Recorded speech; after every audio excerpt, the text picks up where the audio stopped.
All right, I will start by playing the promotional video intro, and we will start after the video right away.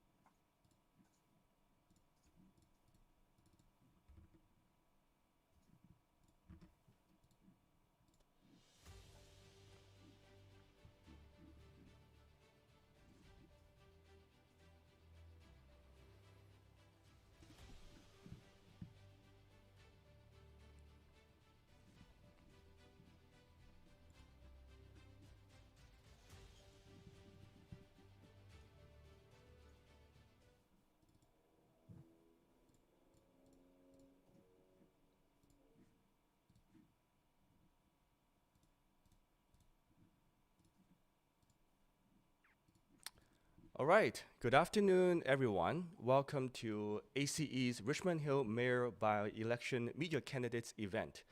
This event was originally being held physically in Times Square, but as you can see, today's COVID number rised about 4,000 cases, and now we're being held virtually on Zoom. Under these circumstances, we are still very happy to see Richmond Hill residents having great interest in this event. So thank you, all of you who is watching right now. This event is being live streamed on Zoom and YouTube and will be recorded and uploaded to Facebook afterwards. First of all, Active Community Engagement, or A.C.E, is a non-profit, non-government organization that has no party affiliation. Our goal is to be fair to each and every candidate today. It is a neutral platform for all candidates to present their campaign and governing ideas. For the record, we invited all registered mayoral candidates, and unfortunately, there is one candidate that is unable to be present because of his personal reasons. So we're happy that we have 8 out of 9 candidates today. Before we start, let me acknowledge the board of directors from A.C.E. Without each and every one of them, this event would not be possible. First, we have our president, Mr. Yan Zhou. He would like to say a few words to welcome everyone. Sure. Good afternoon. Dear Richmond Hill Mayor candidates, residents of Richmond Hill, audiences for our webinar, thank you for joining us here today. My name is Yan Chao, the president of A.C.E Ontario, which stands for Active Community Engagement. Our mandates are serving our communities, supporting young generations to engage in politics, promoting the awareness of municipal politics. I believe the residents of Richmond Hill are looking for a community-minded mayor and wants more transparency. That's why we are hosting this webinar today. I will encourage the residents to vote on January the 21st, 2022. Your votes are very important. It's not only affecting yourself, but also affecting our next generation. At the last, I would like to use the quote by George Jane Nathan. Bad officials are elected by good citizens who don't vote. Be safe and happy holiday. And now I would like to pass the mic to our moderator. Thank you, Yan. And our VPs also would like to say hi to each and every one of you. Next, we have our CFO, Mr. Scott Xie. Hi everyone, I'm Scott, CFO of A.C.E. It was good to see all candidates here except 10 and all residents of Richmond Hill here. Thank you. Scott, he's a local business owner. Next, we have VP of Research and Development, Mr. Cliff Chan. Hi, good afternoon, everyone. Nice to see you all here. And hope that you guys enjoy our events here today, as well as the residents of Richmond Hill. Thank you, Cliff. He's a scholar and a lecturer from Ryerson University. Up next, our VP Operations, Mr. Peter Ip. Hi, everyone. Thank you for coming to the event. So wish you to enjoy it and see you later this afternoon. Thank you. Peter is the owner of a local media production company. Thank you, Peter. Lastly, my name is Rich Lau, VP Communications of A.C.E. Also, I'm a local TV news anchor from Fairchild Television, which is actually operating in Richmond Hill. So I'm very honored to be your moderator today. So let's get into the parts. Today we have 4 main parts, and I'll quickly explain how each part works. I'm sure the media and candidates already got the instructions. I'll just quickly introduce this to our audience as well. Part 1 is an opening speech by each candidate, uninterrupted time. Part 2 is very exciting because each candidate can pick an opponent to ask questions. Part 3 is for media questions. Our media friends, please contact our President Yan Zhou, call his number, text him to get your media invite to be in the panelist so you can actually use the audio function and ask a question in part 3. Part 4 will be a concluding speech from each candidate. I'd like to respectfully ask everyone to follow the format as we have limited time and we would like to avoid any voice overlapping or argument. So let me remind our candidates, you cannot go over the time limit, but you're always welcome to say thank you, I'm done speaking, if you finish before the 3-minute or 4-minute mark. So without further ado, we will get started with our first part. Our opening remarks, we're going to go from A to Z, and our first candidate to speak today is Mr. Godwin Chan. And if you're ready, let me know, and I will start the timer for you.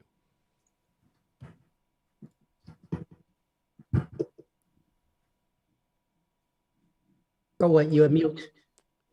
Godwin, please unmute, and Can you start. hear me? Okay. Yes, yes. Good afternoon, ladies and gentlemen. Thank you, A.C.E, for hosting this event. I'm Godwin Chan. Having served on council for 15 continuous years, I'm deeply troubled by the media report that council's out of control and Richmond Hill ranked last in the Ontario 21 Ontario Municipal Democracy Index. I'm stepping forward to offer voters in Richmond Hill an experienced, inclusive, and forward-thinking professional to lead our city and to work with everyone, the community, to bring a brighter future to Richmond Hill. I have a solid record of leadership on council. Not only I'm now acting on regional council as an alternate regional councillor, but I've been the chair of Economic Development Committee. In that capacity, I worked with Mayor Barrow and staff in the past year to meet with representatives of Amazon and the landowner to secure the investment of Amazon to come to Richmond and create jobs, as well as attract other businesses like supermarket and foreign banks into Richmond Hill. As the chair of Recover Richmond Hill Task Force, I work with all levels of government, the business improvement area, Richmond Hill Board of Trade, other business groups to help businesses to adapt to new reality and try to do the best in this pandemic times. As well as the chair of the David Dunlap Observatory Park Steering Committee, I work with also committee members, with staff to implement that initiatives we have put forward in master plan. I take pride in champion for the Young Subway Extension, where initiated Young North Group together with councillors from Markham and Vaughan to make this critical public transit project a reality. I take pride in champion for age-friendly community in Richmond Hill so that seniors could have active living. And I take pride in champion for regulation of the short-term rentals in our neighborhoods to minimize any negative impact.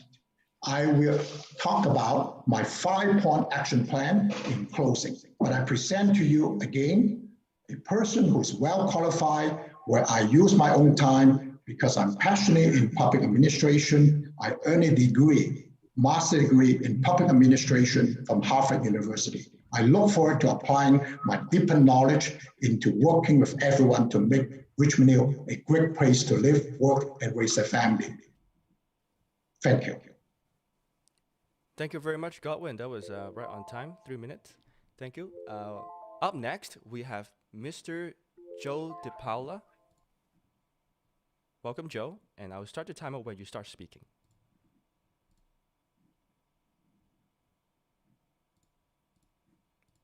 Joe, please unmute yourself. Okay, Go. thank you very much to Active Community Engagement for hosting this candidates meeting. I'm Joe DePaula, and I'm the mayor for Richmond Hill, and I'm asking for support to become the mayor of Richmond Hill in this municipal by-election. The position of mayor is an important municipal role requiring vision, leadership, and the ability to bring diverse interests together. I'm a lifelong resident of Richmond Hill and have always been passionate about our city. As a rookie councillor in 1997, I had a passion for the success of this city. As a councillor, I have or am serving on 14 different municipal governance committees. I'm a board member of the TRCA and YRT, and I've chaired 5 different municipal committees and have been the city's budget chair for 3 years, producing 4 budgets for consideration by council. I am also a sitting member of the Ontario Big City Mayors Caucus. As budget chair, I've led the lowest 3-year tax rate increases in our city's history, which now gives our residents the 3rd lowest tax rate in the GTA. My vision for Richmond Hill has always been and continues to be seeing our city rise to a position of preeminence in the GTA. My earliest vision in 1997 of a subway extension to the city has come to life since I have been acting mayor. I led the confidential final negotiations to bring Amazon to the city, and I've been working closely with our provincial partners and on our ambitious Richmond Hill Center plan. We have an opportunity to ensure we are able to build our city in a manner that respects and values its heritage, sees the development of new infrastructure that is contemporary, people-friendly, and offers integrated and efficient transit, provides increased green spaces and parks, and uses energy-efficient technology to develop our carbon footprint. A city that revitalizes economic opportunity with good-paying jobs, and that provides affordable housing so there is equal opportunity for everyone to live, work, and play in our community. I believe in our city, and I believe in its potential for greatness. We can achieve that greatness through the continued collaboration, partnerships, and my vision for a modern, sustainable, vibrant, and people-friendly city. Thank you. Thank you very much, Joe. Just a quick note that, Joe, you might want to check your mic because it sounded like something was rubbing against it, or there were a bit some distraction over there. So make sure the mic wasn't physically touched while you're speaking. Thank you for your opening remarks.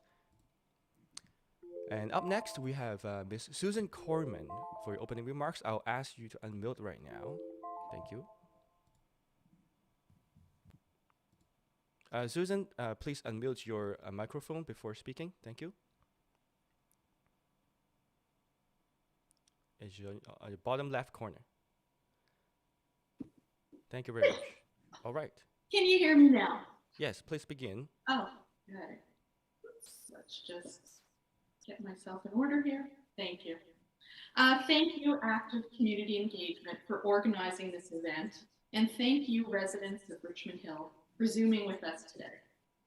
My name is Susan Corman. I have been quietly involved in politics for over 20 years in Richmond Hill. And due to the present Sitting Council announcing this by-election, I'm now putting myself up front to make a positive difference. I'd like to share a short introduction about myself. My family started a charity back in 2011 called Bottles for Bread, where we donate 100% of all of the money collected to Richmond Hill community groups.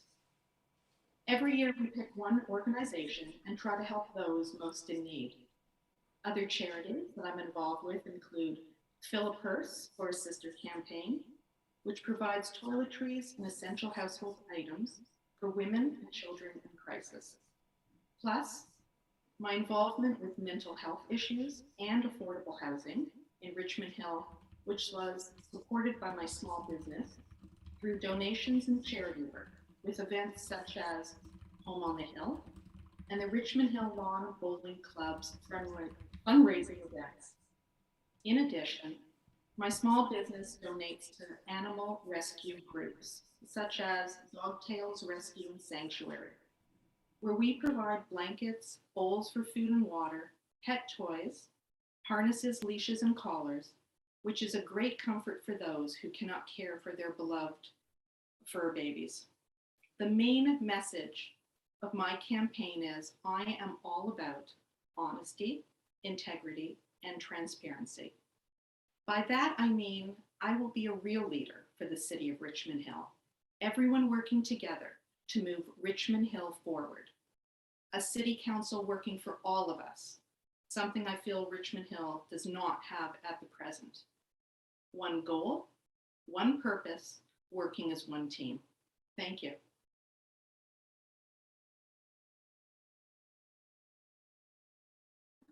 Rich, you are muted.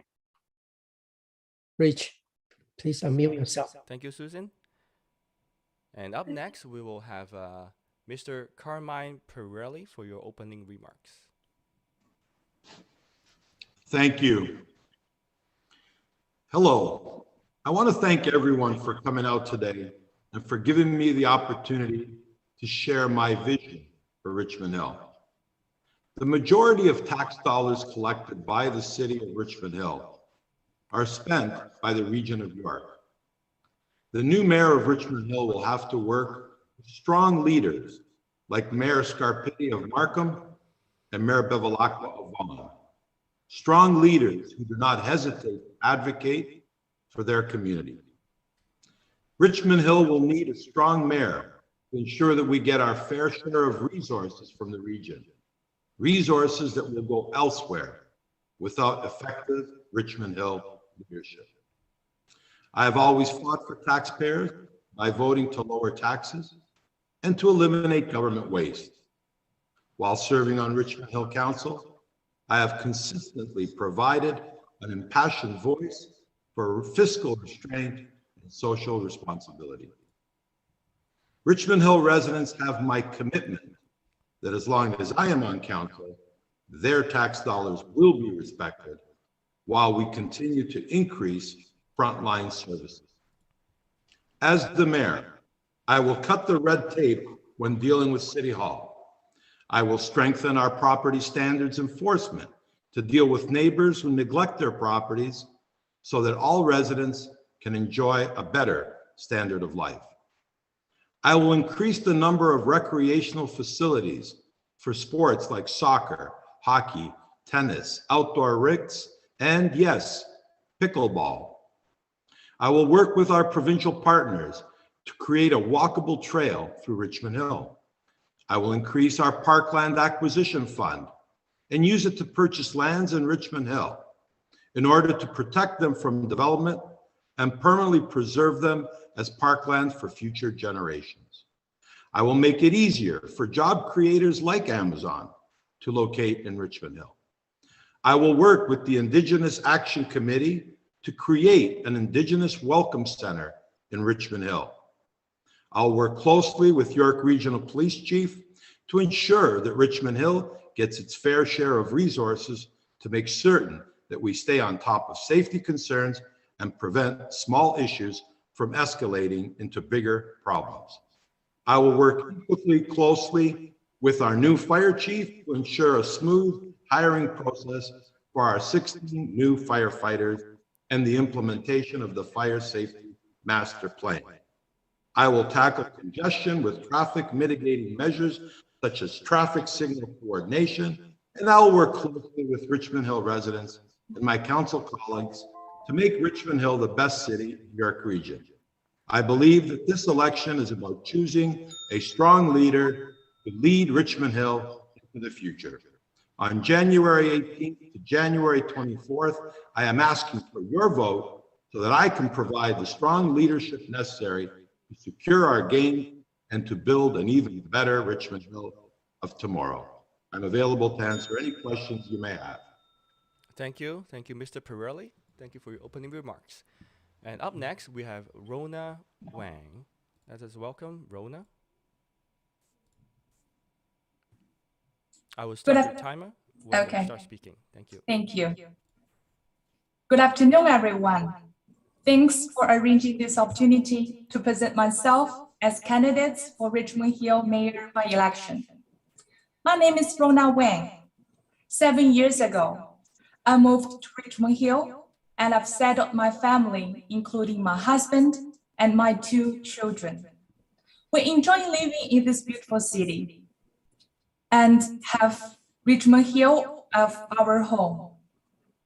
As a local resident and small business owner, I firmly believe that we all deserve a better livable city in Richmond Hill. In the past 15 years, working in my professional field, I helped over 4,000 individuals and families come to Canada. I found their first homes to adapt to Canadian culture. Many of them have become productive members of Canadian society. To bring back to the community, since 2019, I've been participating as board member of Public Library. I assist local residents and listen to their concerns, act as their voice, and work together with the city councillors. I assist in cutting $1 million per year for the library budget, while still increasing quality service. We extended library hours on Sundays to benefit more local families. That great experience has encouraged me here today. I would like to have the opportunity to have more and all residents of Richmond Hill. At this time, I understand Richmond Hill Counseling is struggling providing better services. It is time for new leadership. I know more residents' voices need to be heard. I fully understand many small business owners need more help, particularly during COVID time. This is why I'm here. I want to help. I'm ready to help fellow residents to have their voice heard, to make their business more successful, and to create a better living environment in Richmond Hill. Thank you. Thank you very much, Rona. Appreciate your opening remarks. And up next, it is Mr. David West. Thank you, Rich, and thank you, everybody that's organizing this event today. Hello, Richmond Hill. I'm David West, and I'm running for mayor in the upcoming by-election on January the 24th. I've lived in Richmond Hill for over 30 years. I've run a successful business here. I've volunteered extensively here. I've raised my family here. And for the last 9 years, I've been the ward councillor for Ward 4. But most importantly, I proudly call Richmond Hill home. During my time as a councillor, I have shown a consistent commitment to the things that really matter to my fellow citizens in Richmond Hill. My record shows that I've listened consistently. I've served the interests of our residents, not special interest groups or corporate interests that are not always aligned with the interests of the community. Today, more than ever, we need leadership from a mayor that is strong, but also respectful. We need a mayor that ensures that the public interest is always the guiding focus for council. I've demonstrated a commitment to manage growth pressures in our community and have never lost sight of the importance of our unique established communities. I have demonstrated a commitment that we remain an environmentally sustainable community, and I know the importance of adding great parks that we already have and other open spaces to our inventory as we grow. I've demonstrated and supported leadership in promoting arts and culture in our community. And I know that a vibrant arts and culture scene is one of the things that all great cities share. I've supported the important work that the York Regional Police, our Richmond Hill Fire and Emergency Services, and our Mackenzie Health Hospital have done to keep our community safe. I've worked to make sure that we build on past efforts to make our community one that is welcoming to all citizens by providing or building on the principles of diversity, equity, and inclusion in all of our decisions. The work of building a great community is never done, but I'm confident that we can work toward this goal so we can all consider Richmond Hill to be the very best place to live and raise our families. I hope that you will vote between January 18th and 24th, and I hope that you will vote for David West. For more information about voting in this by-election or about my platform, please visit my website at votedavidwest.ca. I would also just like to spend a moment to thank everybody that's put their name forward, and especially those that are not necessarily my colleagues on the present council. I think it's great to see so much interest in our community, and I really do appreciate the courage and commitment that it takes to run for the first time. So for the people that are running for the first time in this election, thank you for putting your name forward and being here today. Thank you. Thank you, David, for your introduction. Up next, we have Ms. Uni Yang. You're welcome. Test. Anytime. Okay. Okay, thank you, Active Community Engagement, for organizing this event. And hello, fellow Richmond Hillers on Zoom and YouTube. My name is Uni Yang, and I have lived in Richmond Hill since 1995, or almost 30 years.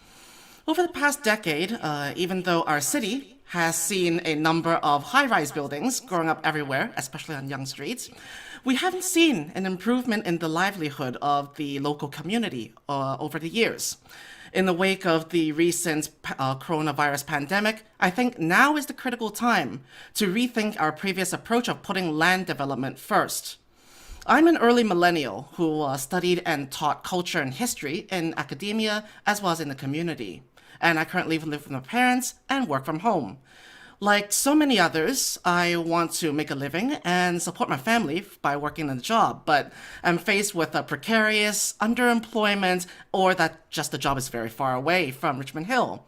So I stand with many of those who are facing the difficulties of finding employment, along with prohibitive rising living standards, housing prices, and rent. And I seek to put stops and controls for making our city more affordable. I also run a cultural nonprofit organization that draws links in Chinese and Canadian Indigenous heritage, along with the Truth and Reconciliation Project. But because my partners live across the GTA, not Richmond Hill policy has made groups like us difficult to voice our ideas and in our community centers and venues, who demand that their executive board must be hosted by Richmond Hillers in the majority. So as this term's office is quite short, my mission is to lay the foundations of encouraging small business and local employment in Richmond Hill during this period of post-epidemic economic recovery. At the same time, our city's parks and civic offices need to be reformed and opened up to allow all youth and non-government organizations to rent our community facilities, to hold activities, and promote the unimpeded exchange of ideas across Toronto, from York Region and Toronto, just like our other municipalities next to us. Much can be done to improve our city without spending as much as a cent from our taxpayers' coffers at all. It just needs to have a policy change. The longer scope, of course, would be aimed at improving the road traffic and urban planning from Highway 7 and Yonge all the way up to Elgin Mills. And part of that has to do with stopping further density and higher density development in our region. So I look forward to hearing your voices and your advice during this campaign. And remember, everyone, to vote on voting day on January 24th, 2022, so that we can make Richmond Hill a little more personable, a little nicer. Thanks, everyone. Thank you, Uni. That will be going to the last speaker of part one, candidate Michael Sempakidis. Michael, here's your turn. Thank you very much, Rich, and hi, everybody. I'm Michael Sempakidis, and I've been a resident of Richmond Hill for over 30 years now. My campaign for mayor of Richmond Hill is based on three things. Number one is efficiency. That's efficiency of city services and response time. That's efficiency, too, in regards to restoring unity back in council. Because as everybody knows, There's conflicts going on in council right now due to various reasons. I want the efficient voice to actually bring back some resolutions for unity in council. Also, efficiency is in regards to good and better relationships with the federal government, with the provincial government, and with existing city governments and organizations. Expansion, what I mean by that is expansion by sustainable growth. That's bringing high-tech companies from across Canada, from across the world, to create high-paying jobs, good jobs, and it's also to foster innovations within Richmond Hill to create, again, companies that are going to create well-paying jobs, and at the same time to help reduce the tax burden.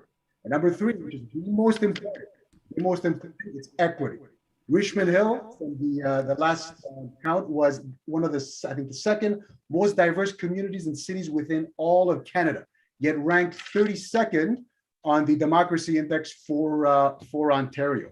I believe everyone should have a seat at the table. Everyone should have a voice. Their voice should be heard, and any issues they have should be actually resolved. I want to bring a change to Richmond Hill. I believe a change that's needed and a change that's wanted, and that's why I'm running for mayor of Richmond Hill in the upcoming by-election in January. Thank you. Michael, you still have 1 minute to go. Do you want to add anything, or that's it? No, that's it. Short and sweet. All right, thank you very much. All right, before we get into part two, I'd like to thank the audience. Right now, we have hundreds of people watching from Zoom and also from YouTube live stream. So thank you for joining us. I understand we have a situation where COVID doesn't allow us to do physical event, but we really thank you for your interest. Second of all, we missed our secretary, VP Benny Ju, to say hi to the audience. So Benny, why don't you take this chance to say hi to everyone? Yes, hi everyone, I'm Benny Chu. I am the secretary of A.C.E. So hope everyone will enjoy a great webinar. Thanks. Thank you, Benny. And before we get into part two, can I ask Joe to test your mic again, so make sure your mic is working totally fine and there's no weird noises coming in. Joe, can you test your mic for us? Sure. How is that working? Is that fine now? Oh, this is good. This is good. Okay. Thank you very much. Thank you, Joe. So we'll get into part two, which is the part where everybody loves, is where each candidate have the choice of picking an opponent to ask questions. Let me show you the instructions on the screen for the audience to see as well. So the part is going to be 1 minute question by the first candidate, and the opponent will have 3 minutes to answer the question. And after that, the original candidate will have 3 minutes to do a final response. And please let me ask you to follow the format of question, answer, and final response. We try not to have an open mic debate, to have voice overlapping or argument. Please understand that. And this part, the order will be reversed. So we're going to go from Michael back to Godwin. So if that's okay, we will start with Michael here, and you can pick your opponent right now. Wonderful, thank you. This question is actually towards everyone right now who's sitting on council and to the acting mayor. Any of you can answer this question. Specifically, what will you do to address and correct bad behavior in council during meetings and otherwise, so it will not happen again? Specifically, what will you do to remedy that situation? And you're picking who to answer your question? That it could be the acting mayor, it could be Councillor West Chan or Councillor Correll. Any of them can answer it. Michael, pick one. I just don't want everyone raising their hands to do that. Joe. Okay. Michael, can you pick one? Joe. Okay. Joe, please answer. Okay, well, I thank you for that question. And I really thank you for that. And I do understand why there's been some criticism of our council. I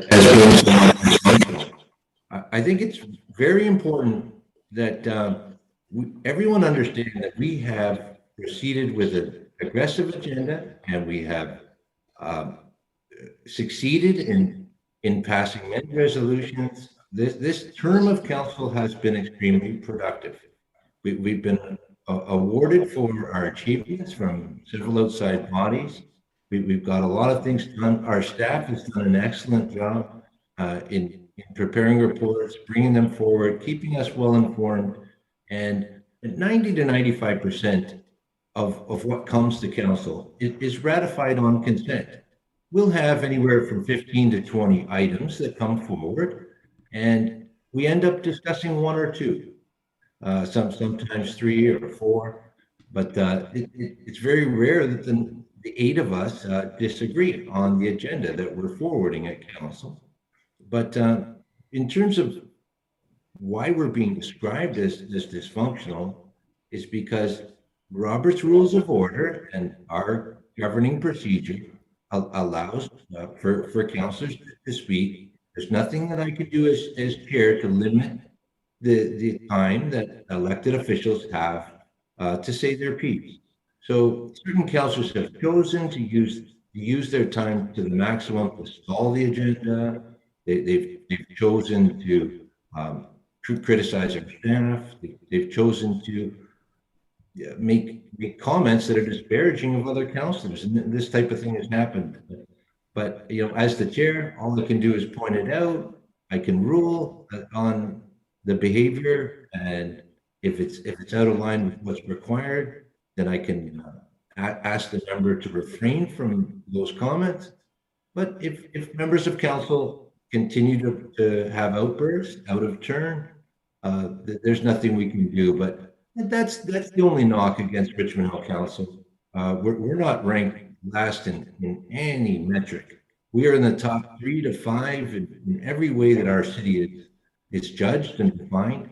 The democracy index that Councillor Chen referenced is merely a case where our voter turnout has been low in Richmond Hill. This is why in our official plan update, one of the most important aspects of that official plan is to develop and foster a strong sense of belonging across Richmond Hill. So we want to engage more residents. That's why the active community engagement forum here today is excellent. This is a great opportunity to hear from the candidates that are running and participate. I just really encourage residents of Richmond Hill to get out and vote, because the only thing we're not getting a passing grade is with our voter turnout. So hope that changes in this by-election. Thank you, Joe. And Michael, your response? Well, thank you for that, Joe.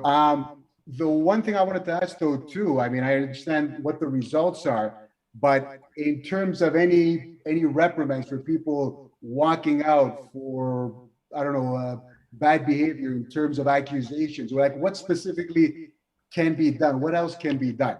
I understand the results that are happening, but at the same time, what else can be done so we can get a more unified council so things are a lot more efficient? Michael, you have 2.5 minutes left. Yeah, no, that was my thing, my rebuttal. All right. Do you have anything to add? You have 2 more minutes of your speaking time. No, nothing more to add. Thank you. That's fine. All right. Thank you, Michael. That's your round. And up next, we have Uni. You can pick an opponent and ask your question. I am leaning towards perhaps Mr. Pirelli, but I suppose Mr. DePaula could answer this as well. So far, I guess I'll stick with Pirelli then. You have to pick one. Yes, Mr. Pirelli. Thank you.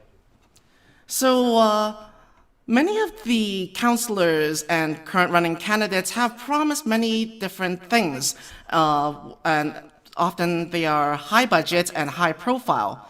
The question is, say that you're in sort of a stranded island situation and you don't have much resources to work with, and still you are expected to produce change for your constituents. So what can you do as Richmond Hill mayor that is low budget, if not zero budget, that can improve the performance of council or improve the livelihood of the residents? Perhaps give them more transparency or accountability. Zero budget. Guys, correct me if I'm wrong. I'm seeing that Mr. Carmine Pirelli has left the meeting. Is that true? Ooh. If that's the case, I can redirect the same question at Mr. DePaula. Okay. Well, thank you, Ms. Young. That's a phenomenal question, because that's exactly what we have to do. My my goal and my hope is that we can really engage sorry. residents from across Richmond Hill in a manner that gives them the opportunity to come out. It doesn't cost any money to have additional forums. Joe, thank you. Thank you. I would like to acknowledge that Mr. Carmine Pirelli has come back to the chat, so I will let him answer Uni's question. But thank you, Joe, for stepping in. Okay. Carmine, you have 3 minutes to answer Uni's question. Did you get a chance to hear the question? Mr. Pirelli, unmute, please. Yes, I apologize. My internet service went down, so I did not hear the question. All right. If I'm allowed to perhaps reiterate my question? Go ahead. So a lot of the policies promised by the major candidates this election has involved massive spending or high-profile inviting of investment into Richmond Hill. The question is, what can you do if, say, you are in somewhat of a stranded island situation where you have little or next to no budget and you are still expected to deliver to your constituents some kind of increased accountability for council, as well as increased livelihood towards our residents? What can you do that is zero to no budget? Carmine, you have 3 minutes. Well, I apologize, Mr. Lau, but I don't understand the question at all. Sorry, I'm on an island and I have no money and I'm doing what? Sorry? I'm sorry, I don't understand the question. What can you do on a shoestring or no budget and just and also deliver changes to the governance of our city? Okay, I don't see the relevance of the question. Are you asking the question that there is no budget in Richmond Hill? And sorry, if there's no budget, you can't do anything. Oh, no, I don't mean the budget in terms of the budget that you pass. I mean, I shouldn't need to explain this, but what can you do that is low on spending or next to no spending? I don't understand the question. I'm sorry. I apologize, but I have no idea what you're asking of me. If I see a lot of other people are confused by the question as well. So if somebody could explain it to me, I'd be happy to answer it, but I'm sorry, I don't understand the question. Carmine, you have around 2 minutes left. Do you want to use your creative freedom to try to, talk about, what if the city has, limited resources and what you would spend on, what you would not spend on? Okay. Well, thank you.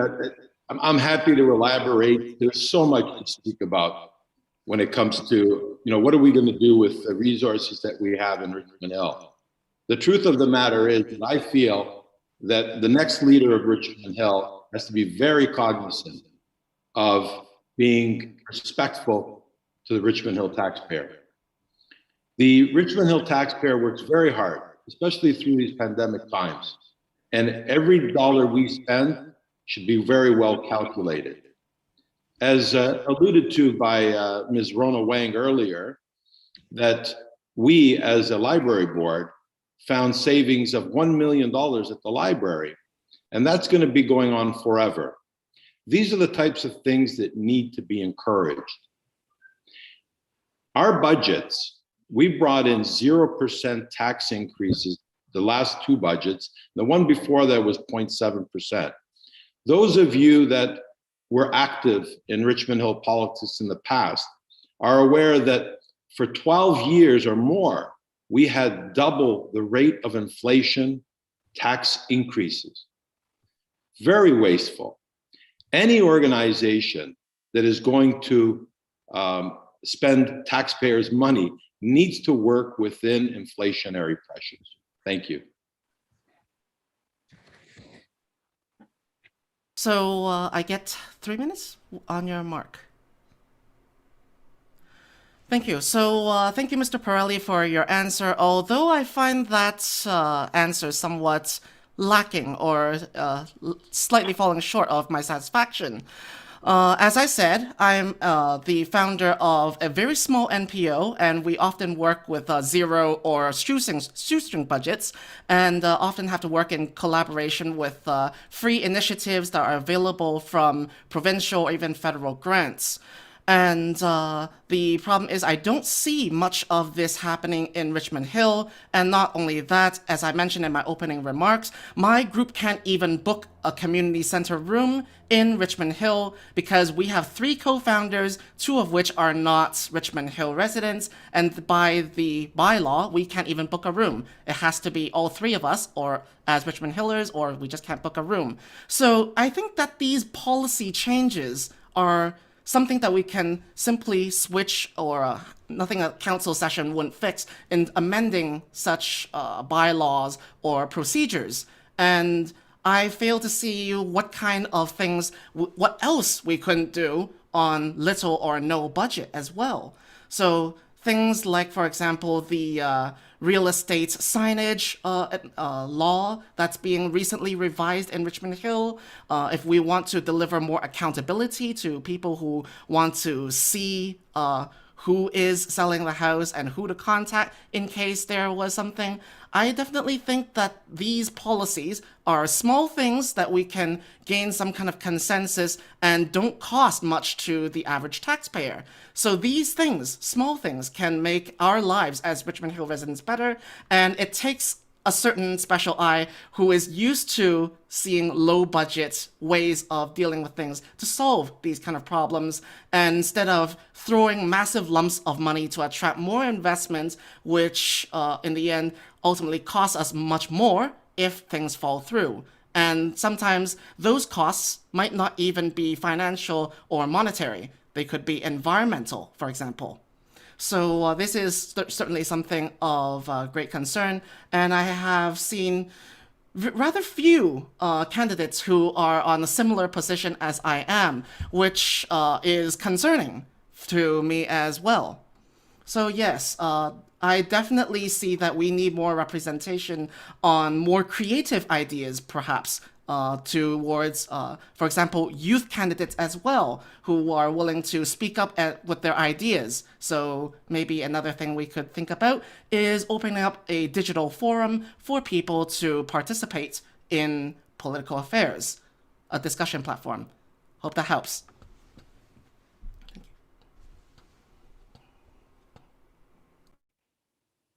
Rich, you're muted. Please unmute yourself.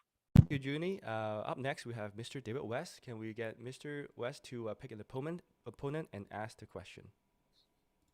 Rich, I don't actually have any questions that I would ask to my opponent, but I would like to take the opportunity I think I can answer Uni's question. I think if there's one thing that we can do with a low budget, but it's actually a big thing right now, is get the official plan review that we're doing and get it done right. Because, you know, we are going to grow as a municipality in Richmond Hill, and that is actually can be a really good thing.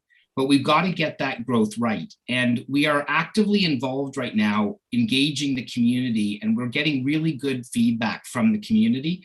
But it's the input that we get from those community engagements that we need to put in place. And then once we have an official plan, we need to make sure we implement it. And the reason that that's so important is because if we get it right, it brings real value to the community. It brings economic development. It brings opportunities for new businesses to come to our city.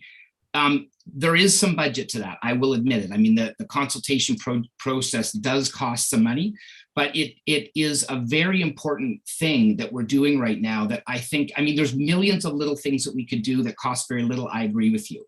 And I appreciate the words that you're saying, but I also think that there's a lot of real bang for our buck by making sure that we're really consultating and hearing on a lot of these big consultations that we're doing with the public right now. So, Rich, that's not really a question, but I mean, I'm more than happy to sacrifice my time to make that comment because I think it's really important, and I really appreciate the creativity in Uni's question. I think it's well stated, and it's something to really think about, and you certainly made me think about it. So thank you. All right. Thank you, Mr. West. We gave Mr. David West 3 minutes to speak, and he chose not to ask a question. So we'll go to the next candidate, which is Ms. Rona Wang. Would you like to ask the questions and direct it to an opponent? Actually, I want to read the issue on my own, like from my own time. That's Is that okay? You have a maximum of 4 minutes. Okay, I don't need that long. I'm gonna like be sweet and short. That's fine. Just time Okay, starts. I want to raise the issue about gender equality. So from the local to the global level, women's leadership and political participation are very restricted. Women underrepresented as voters, as well as in leading positions. That has happened whether in elected office, the civil service, or private sectors. It has been proven that the gender diversified team leads more innovative thinking and tends to be more productive. Unfortunately, there is only one female on Richmond Hill Council for the past 3 years.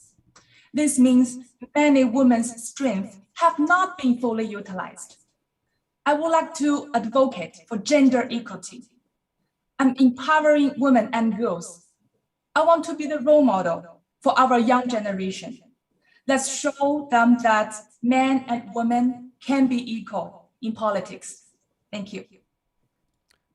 Thank you, Rona. Up next, we have Mr. Carmine Pirelli. You can choose to ask a question 1 minute, or you can do what others do, is to use the total of 4 minutes of time to speak of your own issues.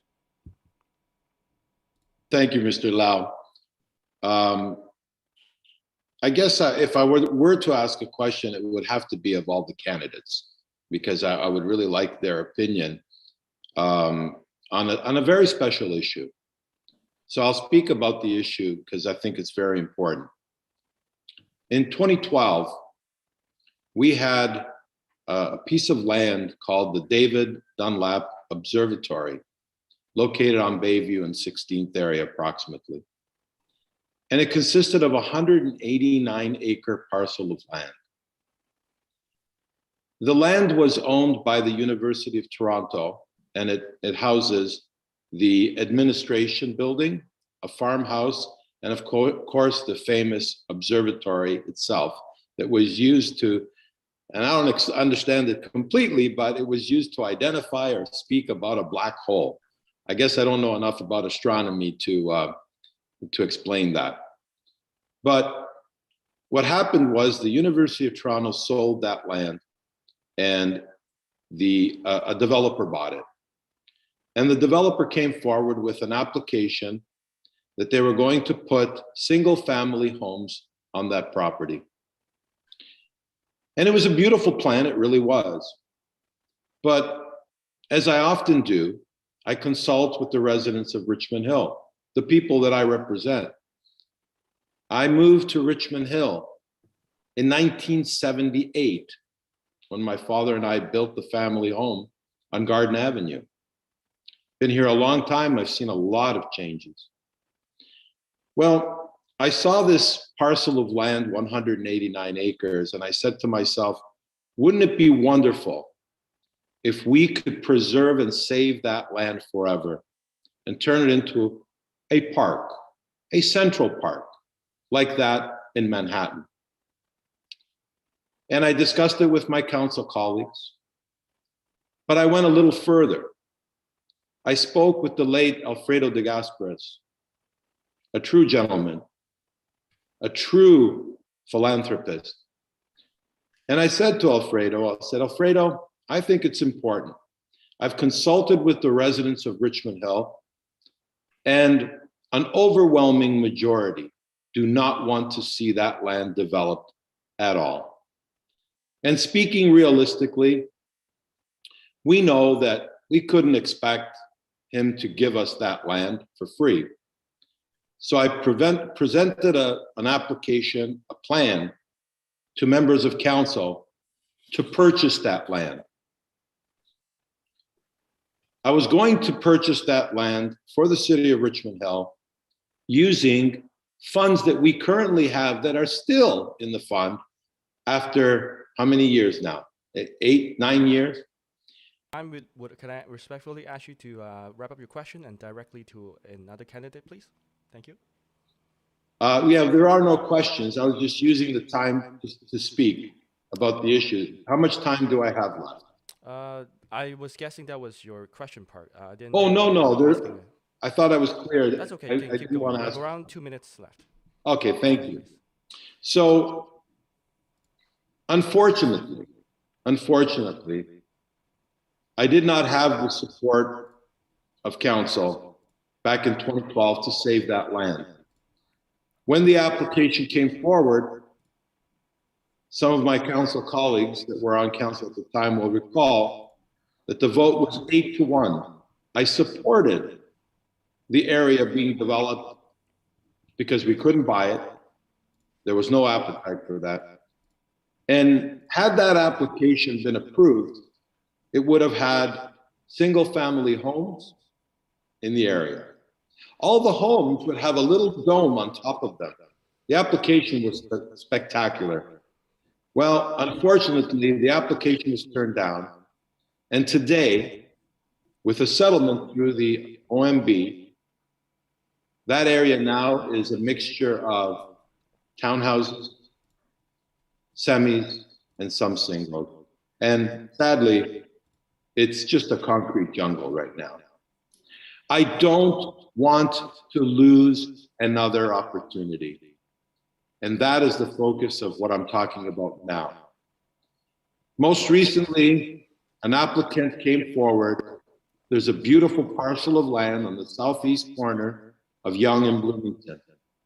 And myself and the local councillor, Ward 1 councillor, Greg Barrows, decided that we should consult the residents of Richmond Hill and ask them what they want to see with that parcel of land. And the overwhelming response, once again, is to preserve that land forever. And it is my position that we should explore the option, meet with the applicant, and purchase that land and turn it into a park so that it can be protected forever.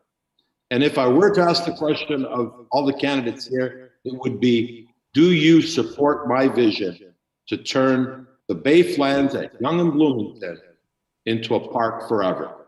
Thank you.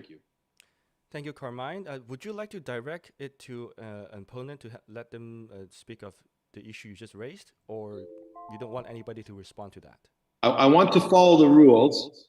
If you would allow a deviation from the rules and allow every person, every candidate running to answer with a yes or a no, that would be great. If not, I would direct the question to Rona Wang.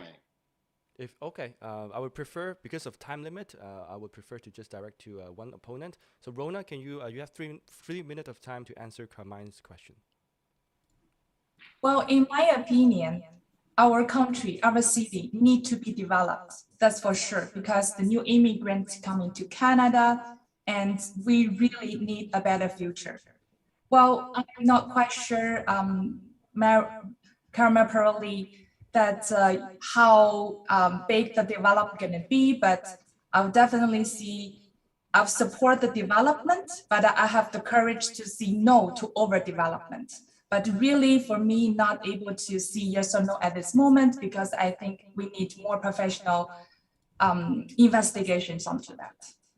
That would be my response. Thank you, Rona. Since Carmine used all of his 4 minutes of time to raise his issue, we're going to go with the next candidate for this round, which is Ms. Susan Corman. Susan, you're welcome to ask a question, or you can do the same thing as some other opponents, as is to raise your own issue, and you have a total of speaking time 4 minutes for this part. Thank you. Right. Thank you, Active Community Engagement. I could stand here, ask questions, and point out all the bad decisions, self-serving practices, and lack of true leadership that my fellow mayoral candidates, councillors Joe DePaula, Carmen Pirelli, David West, and Godwin Chan have shown us over the past 3 years, but will not. Because when I am elected mayor, that would lead to a council that would continue to bicker, be self-serving, and not act in the best interest of our community. So I'm not going to point fingers at any issues that will make my fellow candidates feel they must rebut and push this event into the same embarrassing example of bad politics, which has been shown over and over again during the past council meetings. Let us all be respectful. We need true positive leadership with one goal in order to make our community work with me as a guiding leader. Let's work together and bring an end to what has not worked for a very long time. No questions. Thank you. Susan, would you like to a candidate to respond to the issue you just raised, or you don't want anybody to respond to that?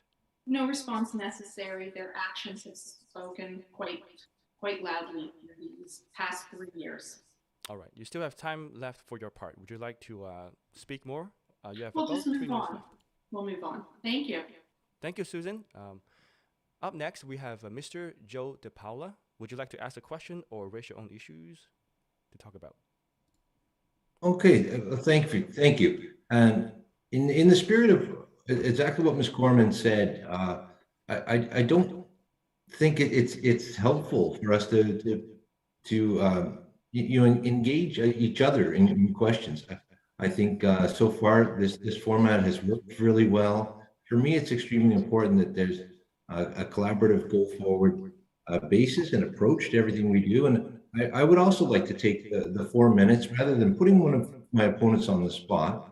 I'll take the opportunity to expound on some of the things that have been said, and to clarify how I feel things have transpired over the past 3 years, and the way I see things unfolding over the next 4.5 years. So it is vital that our council work together. How that happens is we need to elect people with the highest standards of integrity. We need to have leaders that are not self-serving, but put the community first. Truly public service in the true sense of the word. I know that certainly in my case, my goal is to represent everyone in Richmond Hill, to balance all of the diverse interests, stakeholders' interests, and to bring together and to arrive at a consensus for all the different parties across Richmond Hill. I think we've done an excellent job at doing that, and it has been recognized. Over the past 10 months that I've been in the acting mayor role, we have been recognized by the World Council on City Data, the Arbor Foundation for our tree preservation, our tree canopy, our greenhouse gas emissions. We ranked second among 30 different countries of comparators. And that wasn't by accident.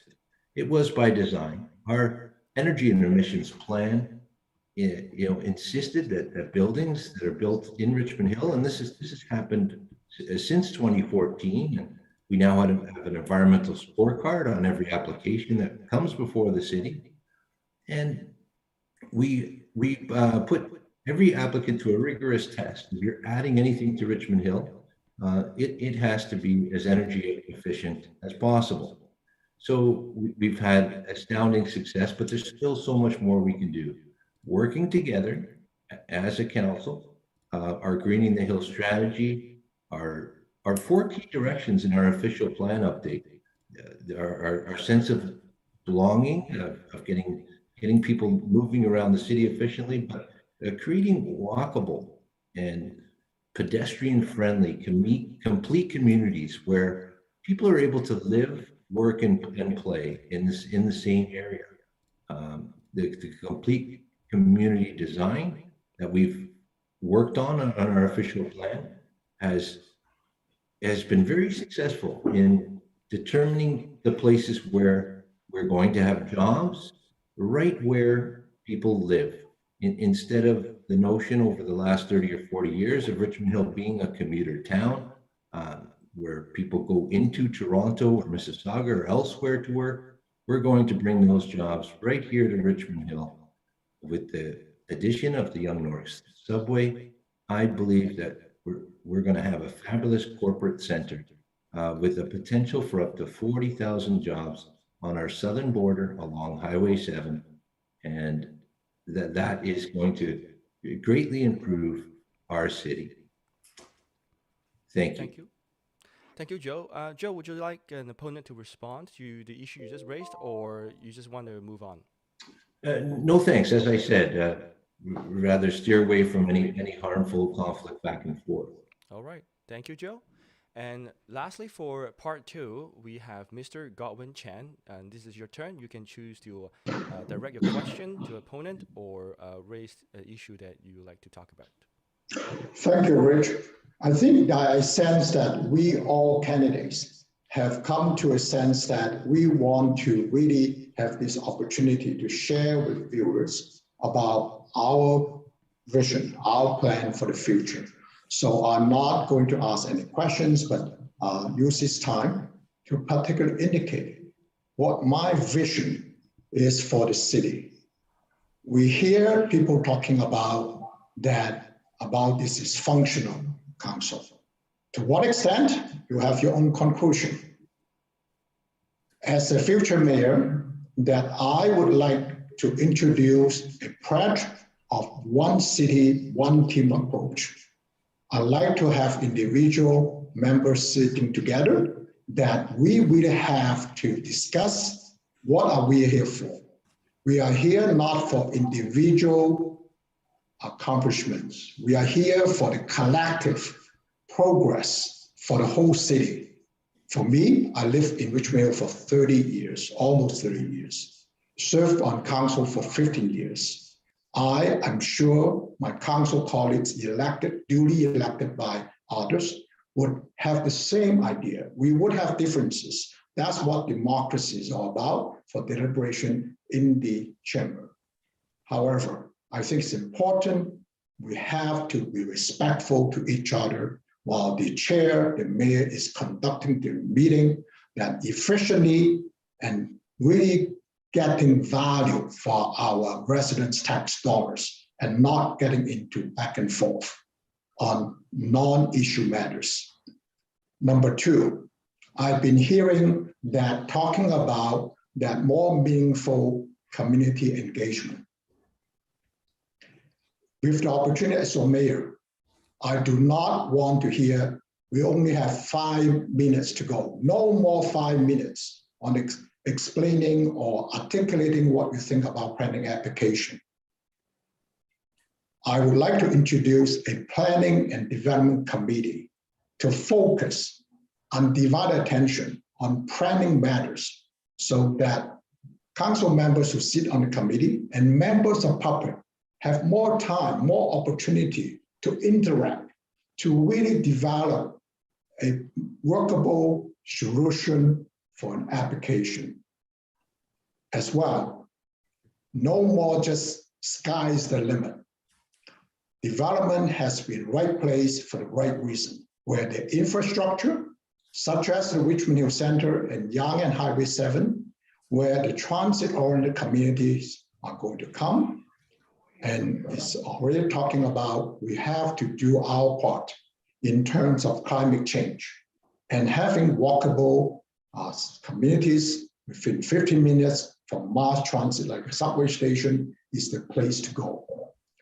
Lastly, I also would really like to take advantage of the already solid relationship I've established with York Regional Police.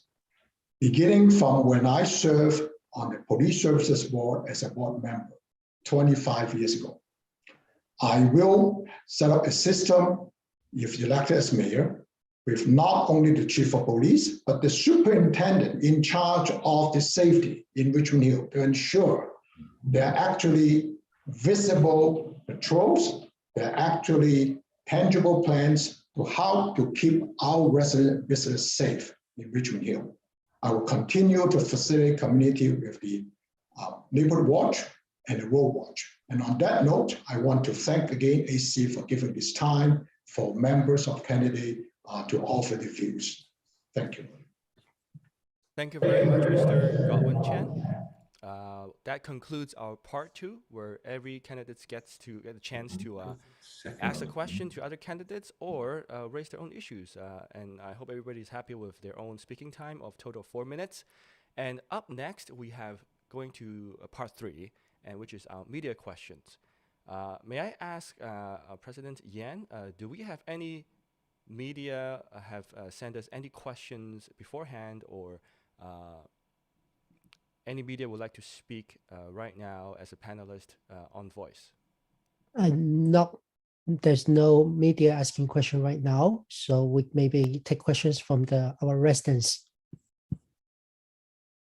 I've collected some questions from the residents, and we would like to have Cliff Chan, our VP of Research and Development, to ask one round of questions for the residents, and each candidate will have a chance to answer that. Cliff? Cliff, please unmute. Sorry, I'm just pulling out the questions. Give me a sec. What do you see? What do you see from the Richmond Hill residents? At the same time, I would like to thank all the viewers right now watching using Zoom or YouTube live streaming. This video will be recorded and uploaded to social media as well. So if you missed the first half of the forum, you are welcome to watch it afterwards. Okay, I have a question here from one of the residents of Richmond Hill. You guys ready? Okay, so question is, how to make the property taxes in Richmond Hill as low as City of Toronto and City of Markham without cutting services? Is that the question? Yeah. All right. This part will have 2 minutes of speaking time, and we'll go the other way around from Godwin back to Michael, if that's okay. Godwin, you can start answering that question. Did you get it? So thank you. If I understand the question correctly, is how to keep the property taxes low? Is that what I'm hearing? Yes. Well, yeah. The person is comparing the property taxes with those in City of Toronto and City of Markham. Okay, I hear you. Yeah. I think it's important to set out, we have to compare apples with apples. Cities of Toronto have 2.7 million people. So I think in fairness, that may not be a direct comparison, but I can understand perhaps with municipality of similar sizes and such as Oakville and so on. My approach is this, and has been consistent from day one. I became a councillor since I had the privilege to serve people back 15 years ago. The property tax, I'm one of the taxpayers as well, would have to be kept no higher than the annual inflation rate. And that has been my consistent approach. It is really public record. And I'm so glad my colleagues in the last 2 years, and because we are in a very difficult situation in COVID, we have maintained a 0% increase, which meaning we're still maintaining a 2 years ago level. The way I'm seeing it, we must shift the balance of what residents are paying onto the whole pool of property taxes in compared to business as well as other commercial establishment. I've done a bit of research on this area. Richmond Hill is in fact one of the lowest within, you mentioned Markham, compare Markham, we are low in Markham in terms of the share of the property tax they are paid by businesses and residents. That's why we have to boost our economic development over a long time. We can shift the balance that more from the business and commercial establishment, a little bit less for our residential property owners. Thank you very much, Godwin. Joe, what's your take on property taxes? Okay, well, thank you very much. And as the budget chair for Richmond Hill, I can answer your question directly. In order for us to catch Markham, we're number 3 right now. Markham is second, Toronto is first. In order for us to catch Markham in the 2023 budget, we need to be 2% lower than their increase. And then we will move into second place. And that's the goal of ours. It's definitely, we are on track to catch Markham, and we can do it. And we've done it in a very responsible way. We've continued to contribute to our reserve funds. We have not borrowed against our future.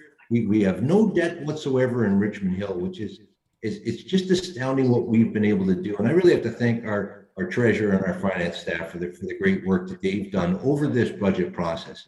Every year to bring forward a budget is a lot of work, and it's a lot of collaboration with our finance staff and across all departments. And we've given direction to our staff that there will be no property tax increase, and they've met that direction last year and this year. And you know, that's what's allowed us to make great strides. Now, as far as Kitchen Toronto, that's another longer term plan that we have to, as a community, make some major changes. The City of Toronto loads all of their property tax onto their commercial. They have these massive corporate skyscrapers paying property taxes at a 3 times higher rate than in York Region. So they load up the commercial tax base, and the residential tax base is much, much lower than Markham, Toronto, and everywhere else. But in order for us to be number one, we need to do the same thing. We need a corporate center that we can rely on for a strong commercial tax base that allows us to lift the burden from the residential taxpayers in Richmond Hill. I know we can do it. My goal will be to be number one. We're going to catch Markham in a year or two, and we'll catch Toronto in the next 4 or 5 years if we plan properly. Thank you very much, Joe. Can we get Susan to have your opinion on the Richmond Hill taxes, property taxes? Good. Thank you. That's a really good question. I've been living in Richmond Hill for over 20 years. I know that my property tax has increased to an amount that I never thought we would ever reach. I know that some people can't even afford, there's no affordable housing, and the property tax on top of that is making it very difficult for a lot of families. Everybody promises during election time, no tax increase, but more importantly, during this pandemic, when other municipalities have either lowered or cut in half the taxes for home property and for businesses, this sitting council didn't deem that to be important enough. And they actually did not allow us or anyone or this council or anyone that had a voice to put that forward. So when people talk about property tax, it's really pie in the sky for me because I'm not privy to all of the information that these councillors now have. So I don't believe anything that they're saying. They're just making it very, they're just glossing it over when I'm sure they do not mean what they say. Plus, Richmond Hill coffer is very, very full. They could have taken money from there knowing that this pandemic might last or might not last for a very long time, and they didn't put it to the right use. Thank you. Thank you very much, Susan. Can we get Carmine? What's your take on Richmond Hill property tax? Oh, thank you very much. I love this question. Thank you. It's actually not a very difficult thing to do. It's actually very simple. We've done it. Back in my term of office from 2010 to 2014, my research with and surveys with the public were very well documented. And just as an example, the question was, what are we going to do about meeting some of the services in Richmond Hill that we have in other municipalities called windrow snow clearing? And I vowed back then, and I made it part of my campaign, not vision, but commitment, to make sure that the residents of Richmond Hill had windrow snow clearing. And we made it happen during this term of office. And we made it happen without affecting property taxes from going up. The best way to explain it is this way. As long as there's a will on council, it's very easy to look at our budgets find the waste, eliminate the waste, attract more businesses to come to Richmond Hill so that we have jobs, we have more taxes coming in. And everybody knows on council, I'm sure all of my candidate colleagues here also know that when you have more businesses, they take the burden of the taxes, and the residential taxpayer pays less. But I will never, ever sacrifice services for lowering taxes. It has to be done, and it has to be done responsibly. We've demonstrated that. I will continue to lead in that direction to make sure the taxpayers' dollars are respected. I'm out of time, but thank you for the question. Thank you, Carmine. And up next, we have Rona. Can you help us address Richmond Hill property tax comparing to the other municipalities?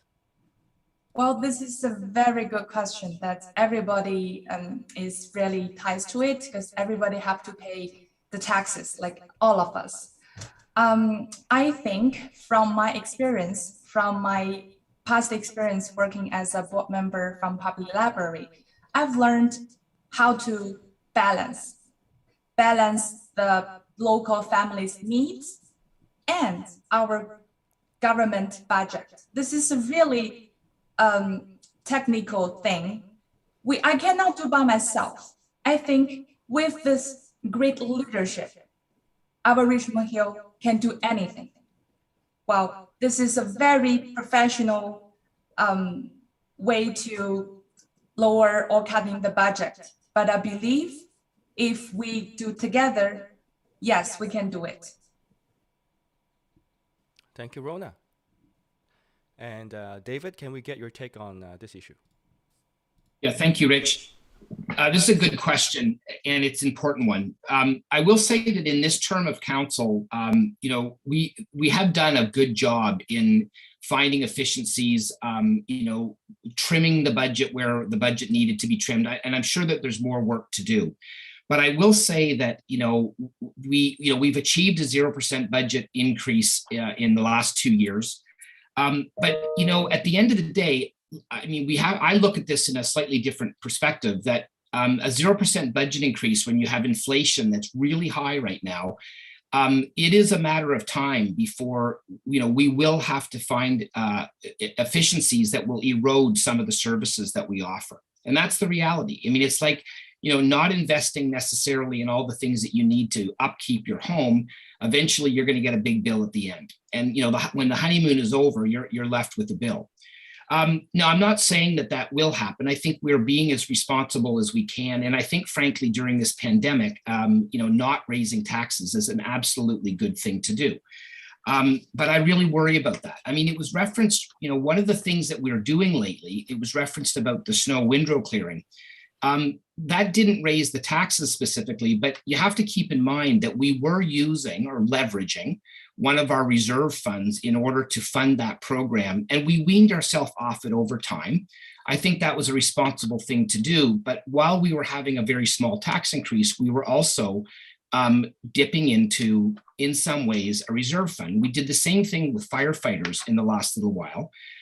So I think, it's a real balancing act, but I think one of the things that was touched on, and I'm probably going to run out of time here, but we also need to make sure that we are preserving our employment land and, in fact, increasing places for businesses to locate, because the amount of taxes that businesses pay reduces the burden on the residential tax base. And we don't have a lot of employment land in Richmond Hill.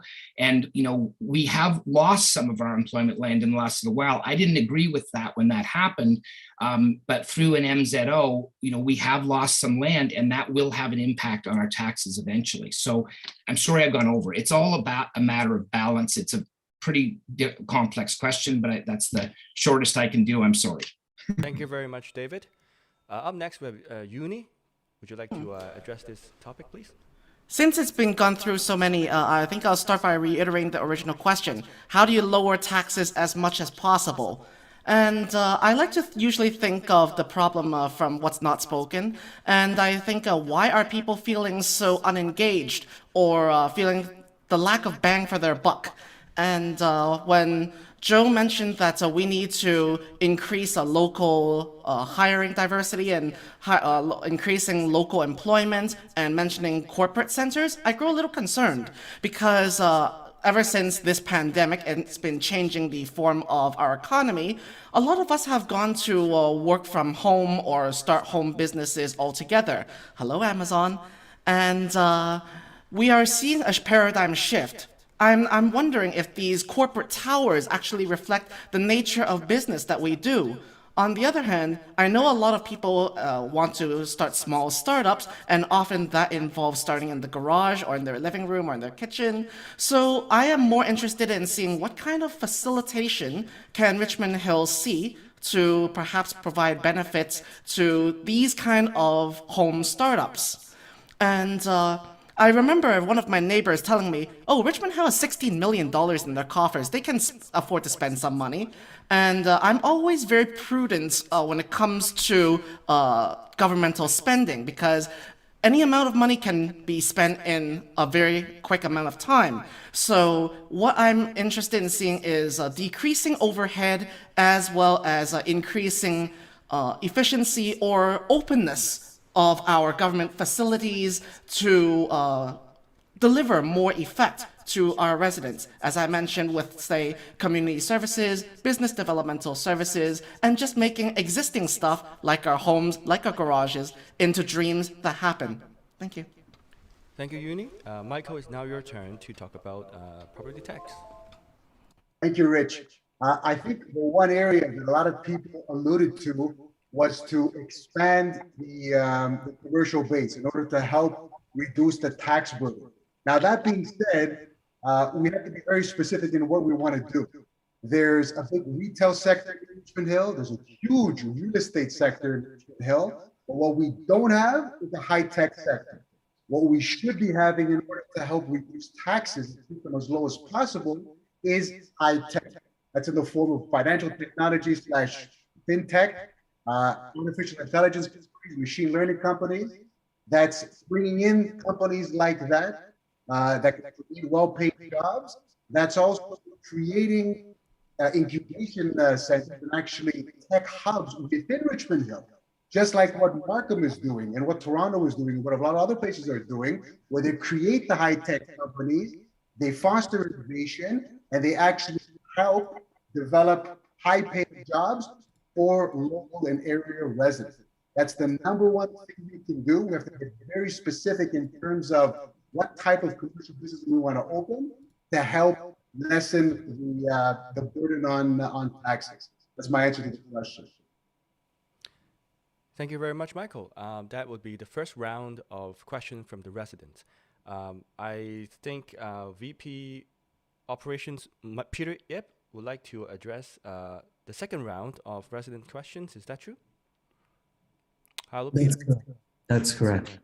This is a question for all the candidates. A question from Mrs. Liu on Forestwood Street, Richmond Hill resident herself. There are spots in the city that are extremely congested, such as the Major Mackenzie Drive and Yonge Street intersection. What would be your strategy to solve this issue in general? All right, we're talking about traffic here. Like the other parts, we're going to start the other way around. So we're going to start with Michael this time and back to Godwin. Michael, here's your turn. So what was the question specifically? Because it was a little bit... Right. Peter, can you ask again? Sure. It's about the congested traffic situation in Richmond Hill, especially for Yonge and Major Mackenzie Drive, as the original resident has intended to ask. I see. Yes. Yeah, I live fairly close to there, so I understand congestion. I'm actually I'll tell everybody, my baby is 16, so it's a pretty busy area. So I go back and forth between Yonge and back. I mean, what the areas in regards to infrastructure, towards roads, it's complex. I don't think there's one solid answer that can be given, but working, I mean, with different parties, working to see how we can relieve it, whether it's adding more roads, whether it's changing different things in regards to the intersection there. There's numerous ways on how we can in regards to changing it. For specifics, it's going to take me a much longer time than a couple of minutes, so I'd be happy to answer that question off this floor. But there's various ways in which we can do it and resolve it. Thank you, Michael. Uni, it's your turn to address the traffic congestion problem here. Thank you. I believe the question was Highway 7, sorry, no, Major Mackenzie and Yonge. That's right. The village, if I recall correctly. So I think that the village has been considered a very underutilized, underinvested kind of area, commercial area, no less, for increasing the tourism as well as business opportunities in our city. I mean, if you look at the other historic village streets like historic Unionville, they're able to capitalize on a lot of tourism as well as commerce in the area. I definitely see that this place could be like that, but there would have to be some concerns such as more side streets or parking lots that are utilized, or that we need to create more detours or bypasses that allow for a cycle or circular traffic around that area, not just a good old gridlock or a grid kind of traffic that goes through. So there definitely needs to be some sort of logistical planning with it all, but I think that we should definitely not think in decreasing the traffic flow or the eyeball catching rate of that area, because that is definitely one area that could be the crucial key to bolstering the image and commercial value of our city. Thank you very much, Uni. David, would you like to address the traffic problem here? Thank you. I'm actually having a hard time understanding. I'm never in a situation where I'm not the last person on the list with a name like West. So the first thing I think is important, and Mr. Zambakidis said this earlier about having, the importance of jobs in our community for people to live in our community. I think that's really important, and I'm glad he brought that up. That will help. I mean, if you don't have to drive all the way to Mississauga to go to your job every day, then that's one less car on the road. I mean, you might even be able to walk to work. So that's one thing. And again, that's the importance of getting jobs in Richmond Hill that are the jobs that people need and can work in their own community. We certainly need further investments in transit, but I don't think, in all honesty, that either of those two things alone will solve the problems that we're having. I think the single most important thing in this particular situation is good planning. We're talking specifically about the village core. I mean, I know it well. I live close to that. I represent that community now as ward councillor. We simply can't have really high and dense development in the village core. It's a bottleneck on Yonge Street as it is, and it's always going to be that way. But, putting a reasonable amount of development in there probably would enhance the area, make it more walkable and so on. But blowing the roof off and allowing really tall buildings in a place like that will make the problem a lot worse. So there are places in Richmond Hill for larger, more dense development, but we really need to get it right, because if we don't, we end up retrofitting all kinds of traffic problems after the fact, and that costs a lot of money. So I think it's really important that we get this right. I will say that I think there is a lot of cooperation that's needed between the local level of government, the regional government, and the provincial government, because all of those things have to do with issues like transit as well. So we need to also make sure that we're doing all that we can in that regard. I'm out of time. Thank you. Thank you very much, David. Rona, what is your take on the traffic situation at Yonge and Major Mackenzie? Yes, Yonge and Major Mackenzie is the core of our city core. Is we need to protect the heritage buildings. That's why every day commuting, we have a hard time. I always go on Yonge Street every single morning for my kids dropping off from the school. I experience those problems every single day. Well, in my opinion, if this is not a 1 or 2 day issue and we cannot resolve it 1 or 2 days, it's a long-term plan for the city. At least we can consult with the professionals, engineers. For sure, I think building a bridge can be helped too. And also we can encourage carpoolings, right, for people to go to work. And of course, increasing service of public transit. Just let people to do more public transiting if it's going to be not that much inconvenient for them instead of driving a private car. That's probably all my opinion. Again, what I mentioned is budgeting. Again, it's a balancing. When we want to keep the balance low, at the same time increasing the level, the quality of the service is our main job to do nowadays. That's all. Thank you.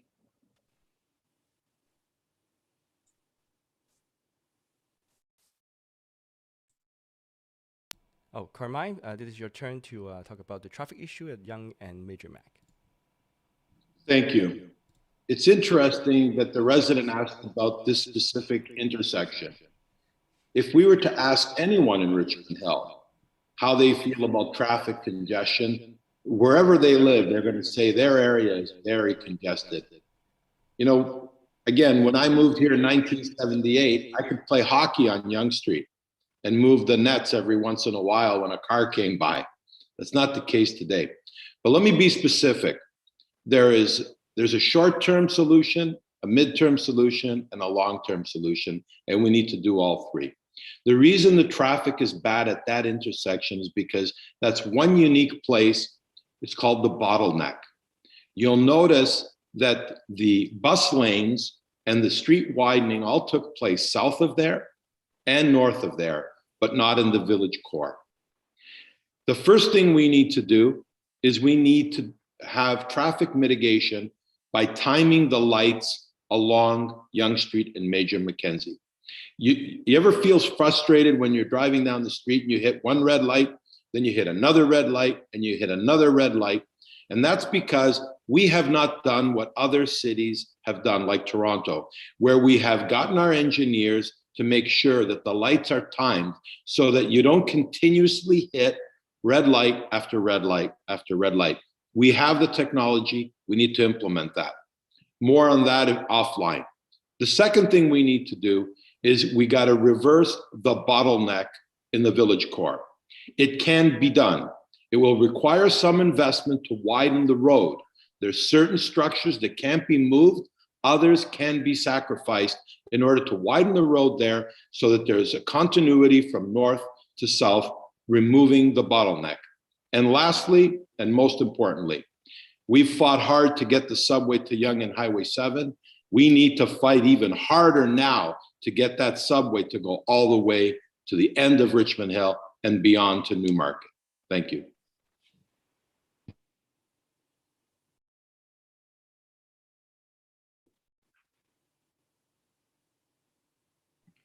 Rich, please unmute yourself. Oh.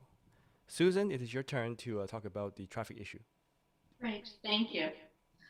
Since I have been a resident of Richmond Hill, it seems that Yonge Street between Elgin Mills to the north and Highway 7 to the south has always been a problem. And it's not just Yonge Street, it's our adjoining streets. Plus, there's no way to get to Bayview quickly, and there's no way to use Bathurst Street quickly. So it seems that the core of Richmond Hill has spread from Bayview to Yonge Street to Bathurst. And the planning of the city has been done 20 years earlier. And yet the present sitting council allowed the high rises to be one after another along Yonge Street. So even though we can get engineers to get all of the traffic signals to match up during peak times, which used to be the morning rush and the evening rush, it is now 24/7. So there's no time that anybody can drive down Yonge Street and get a clear road all the way down. That was 30 years ago. So the planning hasn't been there. It hasn't been proactive, and they're still allowing more and more high rises to come into that area. Also, Richmond Hill keeps saying that we're trying to attract more and more business. That's just going to bring more and more cars here. So there has to be a better solution for the future. And it all is about technology. And the present sitting council is not taking advantage of that. So let's all work together once the new mayor is in power and we can go through the budget and see what is available. Thanks. Thank you very much, Susan. Joe, it's all yours. Okay, thank you very much. This question revolves around the bulk of what we're doing right now at Richmond Hill Council, and we're progressing. We're really getting towards the answer. The question was the traffic congestion, specifically at Yonge and Major Mac, and what can be done. What we have to do is get people out of their cars. We have to change the complete culture in Richmond Hill. We have to get attract people that want to live in Richmond Hill because they don't want a vehicle, because we have excellent transit. We are in the process of transforming our city into a transit city. We are 7 years away, and a tender has already been out for the subway to come to Yonge and Highway 7. That tunnel will be dug by 2027. Now, I've worked with Metrolinx, and as the representative from council on York Region Transit, we have collaborated to create a new alignment that is preferential to Richmond Hill. It's beneficial to us. It costs less to come above ground and over to the CN Rail Reserve, and now we are able to get to 16th and then to Major Mackenzie very inexpensively. The cost of an above ground station for a subway is 10 times less than the creation of an underground station. There's no boring involved. We have the right of way. We are able to get our subway from Highway 7 to Major Mackenzie in short order. And when there's proper underground public transit, higher order transit, when our transit works, when it's efficient, when it operates well in sync with all the other modes of transportation, then people can make a choice to have one less vehicle or not to have a vehicle at all. And that's the solution for Richmond Hill. We're on the way and we're almost there. Thank you very much, Joe. And the last speaker for this round is Mr. Godwin Chan. Thank you very much. Thank you for the question. Actually, in my mind, I like this question because number one, it just showed that Yonge and Major Mackenzie bring up the issue. Those two roads are regional roads. Number two is that it also brings up a question about what we can do about working in partnership. Don't forget, travel does not generate and end within the boundaries of the city of Richmond Hill. Richmond Hill cannot solve it alone. So in this particular situation, that the regional road, all the traffic signals, all the planning are really under the jurisdiction of York Regional Council. And York Region at this point in time is conducting transportation demand study.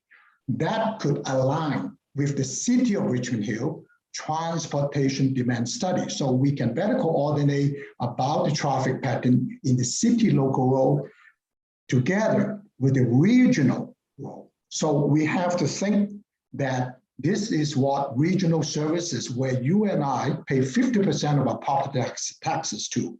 It's not just Richmond Hill.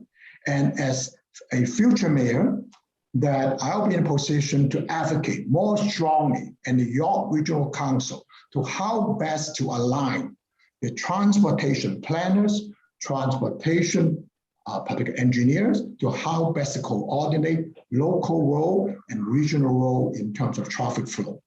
The other point is about that is so much can be done thinking creatively. Widening a road is one aspect, but think about the potential of if the traffic studies show the direction in the morning are going from north to south, we can think about expanding one lane just going south and thinking about maybe we position those parking on Yonge Street to elsewhere that no longer a bottleneck. Thank you. Thank you very much, Godwin. And I would like to say we do have many more rounds of questions from residents. And also we are seeing questions in the chat on Zoom right now. but we do want to end the stream sharply at 4 p.m. for everybody's convenience. So we will conclude this round and move on to our the last part.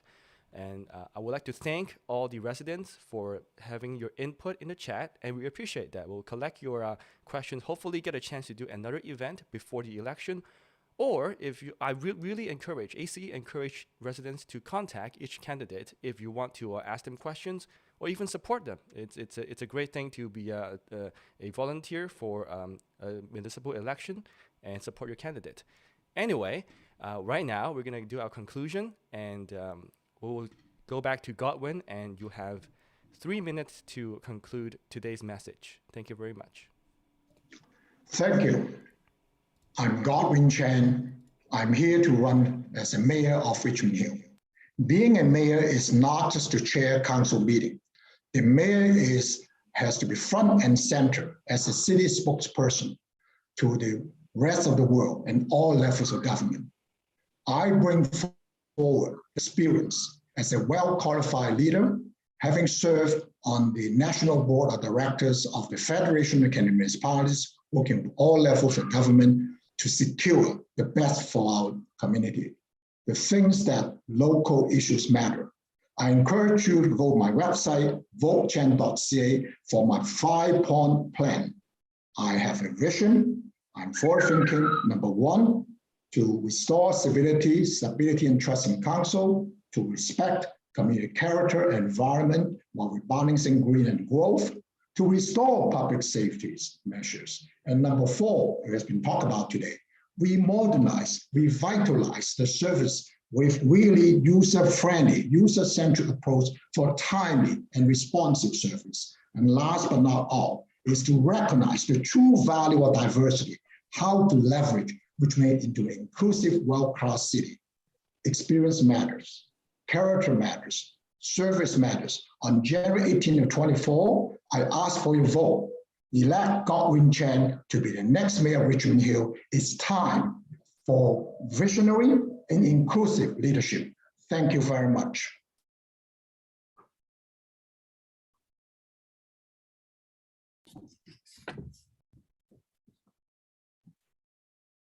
Rich, please unmute yourself. Thank you, Godwin. And up next, we have Joe. It is your time to have your concluding message. Okay, well, thank you very much. And thank you very much to ACE, Active Community Engagement, for hosting this candidates forum. I would like to close today by focusing on our future and how I am uniquely qualified to lead that future. Public service is not an easy role, and the mayor's position is one of the most important positions in the city.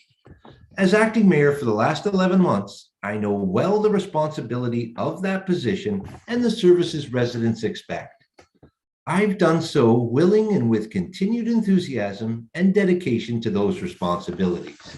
We've been living in an unprecedented time in our history, and as acting mayor, I have governed effectively under unprecedented circumstances in the city of Richmond Hill.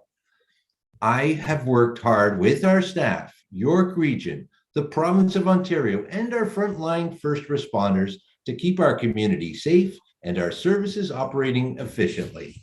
Despite these challenging circumstances, together with the city staff, we've enjoyed tremendous success and accomplished a great deal. In doing so, I believe my experience as a councillor, regional councillor, deputy mayor, and now acting mayor prepared me well for this role and the challenges we experienced. I believe the depth of my experience in municipal governance and the things I've accomplished over the past 24 years are unmatched in this by-election. While acting mayor, our city has received numerous awards from the World Council on City Data for our environment and multiculturalism, the Arbor Foundation for our tree preservation and tree canopy, and as co-chair of the library board, I was thrilled we received the prestigious award for the Oak Ridges Library for its energy efficient design. Earlier this year, I helped bring the Bloomington Go to Oak Ridges. I helped welcome Mill Pond's designation into the Greenbelt. I finalized our negotiations with Metrolinx in the province and on the Young North Subway and ensured the final funding from the federal government was in place. I closed the confidential negotiation on bringing Amazon to Richmond Hill and insisted that all their fleet vehicles be electric by 2040. Finally, I've demonstrated the ability to serve as mayor and chair of council under very challenging operating circumstances. My vision is a city that is green, sustainable, welcoming to all, one that provides convenient, affordable transit, more parks and trails, increased tree planting, park spaces and expanded trails. My vision is for our community to be an example everyone turns to as an example of the right way to build a city. If elected mayor, I will be completely dedicated to fulfilling that vision and ensuring all our residents, regardless of race, background, gender, or religious belief, are respected, are engaged, are listened to, and are provided every opportunity to be part of our growth and our success. As my recent stance on Bill 21 showed that commitment. I hope I can count on your vote to help make that happen. Thank you. Thank you very much, Joel. And up next, we have Susan Corman for your closing remarks. Thank you again, active community engagement, and all of you that have stayed and listened. Every vote can single-handedly change this city. Your vote can keep Richmond Hill dealing with the same misleading politics, which is shown to not care about issues that are important to us all, or embrace a new system that believes in listening to the diverse issues of everyone, believes in fiscal responsibility, accountability, honesty, integrity, and transparency, and believes in good policies that enrich our community. Mental health facilities have not been addressed with new and better strategies. Affordable housing has not been addressed with new and better strategies. Tax breaks for housing and small businesses during this never-ending pandemic has not been addressed with new and better strategies. A connected transit system that links Richmond Hill to all of York Region and downtown Toronto has not been addressed with new and better strategies. Daily updates on the pandemic, where to receive vaccines, how to navigate the site to book a vaccine, mobile clinics, and a show from our council during a time when we were all scared, losing our homes, businesses, and loved ones was non-existent. I had to watch on TV mayors from other municipalities receiving their vaccines, answering questions from media, showcasing doctors for help, and giving us direction for a future we were all unsure would continue. Where was our council and leaders? Nowhere to be found. But council found the time to vote on issues of their pay increase, underhanded motions to allow sitting council members to enter this mayoral race and to keep their seats if they lose, plus working on their campaign rather than the job they were voted to perform. Most people can do one job well, few people can do two jobs mediocre, but these councillors have shown they cannot perform their present job at all and are here begging for your vote with false promises. Vote for a true leader. Make your vote count. Vote Susan Corman for mayor. Thank you. Thank you very much, Susan. Up next, we have Mr. Carmine Pirelli. Thank you, everyone. It's a great honor and a privilege to serve the people of Richmond Hill. I think the role of mayor is to set the vision for the future and work with everyone to get it accomplished. It's results-based. When residents came to me in the past and said, you know, why does Toronto have windrow smoke clearing and we don't? I fought for it. We got it done. And today we enjoy that service, everyone.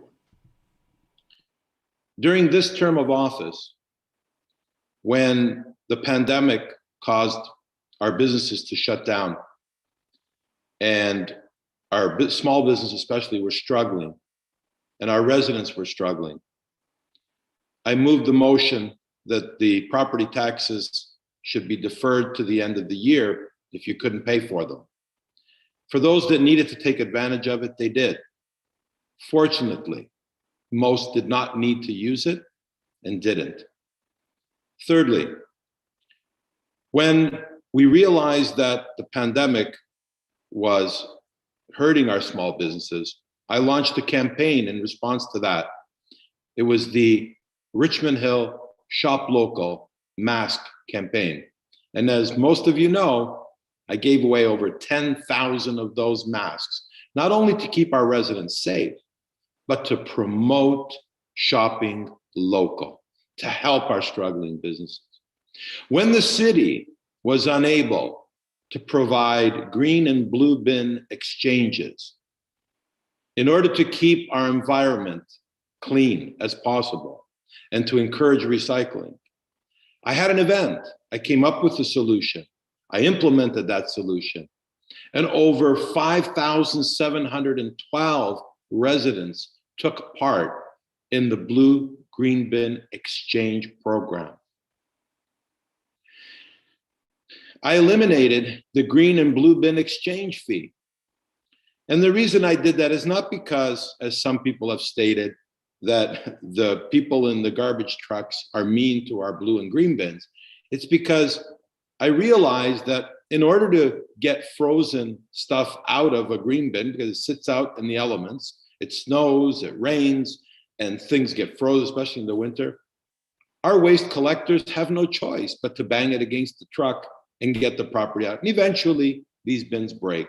And today, the burden of having to pay for those is not borne by each individual. It's borne by the city as a whole, because at the end of the day, we are a community. The next mayor of Richmond Hill needs to recognize that we have to put the resident first. Thank you. Thank you. Ms. Rona Wang, it is now your time for your conclusion. Thank you. Well, I have a question that I want to ask all of you. Are you satisfied with current Richmond Hill Council and its performance? If not, then it is the right time for a change. I will say no to overdevelopment. I will implement our housing affordability strategy. I will protect our cherished heritage for future generations. Let Rona Wang, the new face, bring in new ideas to our home of Richmond Hill. Let me bring civility and stability back to council. I will act in the best interest of our local residents. I promise, Rona will never let you down. Thank you. All right. Thank you very much, Rona. And we have Mr. David West coming up next. Thank you again, Rich. So thank you again to the organizers of this event. I just want to close off by just reiterating some of the things that I think are important and what I would consider my vision for Richmond Hill. And these are things that I've heard from other people. I mean, I agree, but they're also coming from residents that I've spoken to over the last 9 years. Richmond Hill, to me, is a place where we have lots of open space, parks, and environmental lands, and we need to keep it that way. Richmond Hill is quickly becoming a more urban place, and I think we have an opportunity through that process to make places where we have cafes and patios and places for people to go and shop that maybe don't exist today if we can get all this right. I think that we need, in order to get that right, we need quality developments along our arterial roads, but we really need to be very, very careful and cognizant to be protecting the established communities that really, at the moment, define the character of what Richmond Hill is. And that's really important. I think we need to enhance some of the green spaces that we have, and we are on the right track, I think, in a lot of respects. We just passed a greenhouse gas emissions policy, our community energy emissions plan, which will help to make us more resilient and reduce our greenhouse gas emissions in the coming years. And that's really important. I think we need to be increasing our, as I said earlier, some of our parks and open spaces as we grow, so that we have enough space for everybody to do the things that they want to do in places like Richmond Hill. I think, as I mentioned earlier, I think we need to be really working hard on a much more vibrant arts and culture scene, because that's the spice that makes a great city great. I think really something I've heard a lot this term of council is we need to be really, really, really cognizant of listening carefully, making people feel welcome, to give input to us as councillors. The respect and the dignity of our council meetings has not been what it should be, and we need to make that better. And we all need to make that better on council. But as mayor, I think there's an extra added responsibility to make sure that that's happening in a proper way, so people feel welcome to give input to their the process. We need to make Richmond Hill a culturally diverse place. Not only is that the right thing to do, but it's also the smart thing to do. We have a lot to learn from each other, and we can leverage that if we play our cards right. And I plan to make sure we do that. I think we also need to be a place where we can afford to pay for all of these services, and being as efficient as possible is really important. But we do need to make sure that we're spending the money properly so that it's in a way that people can enjoy the services that we offer. So that's what I would like to see from Richmond Hill. On January the 18th to the 24th, I really hope people will vote, and I certainly hope that they will vote for David West for mayor.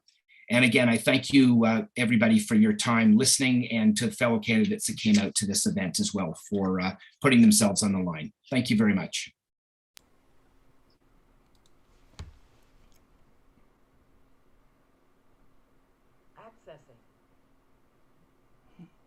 Rich, please mute yourself.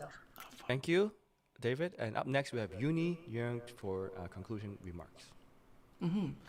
So throughout this past 2 hours, we have seen but a very small taste of the many different topics and discussions, controversies, and ideas and innovation that our city has brought to the table. And I'll quote from one of our questions, Majid Zohari. We are living in the social media era, and residents want to be engaged with their elected officials.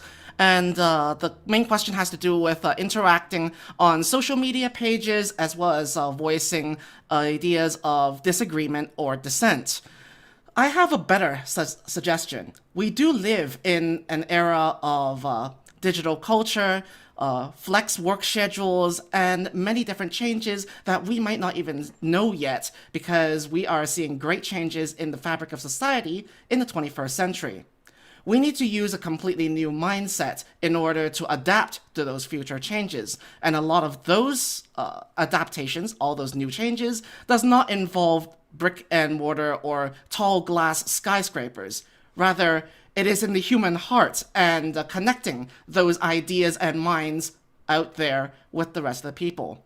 I propose that if I'm elected mayor, I will be working to have complete, if not even radical, transparency towards the accountability and documents of the government.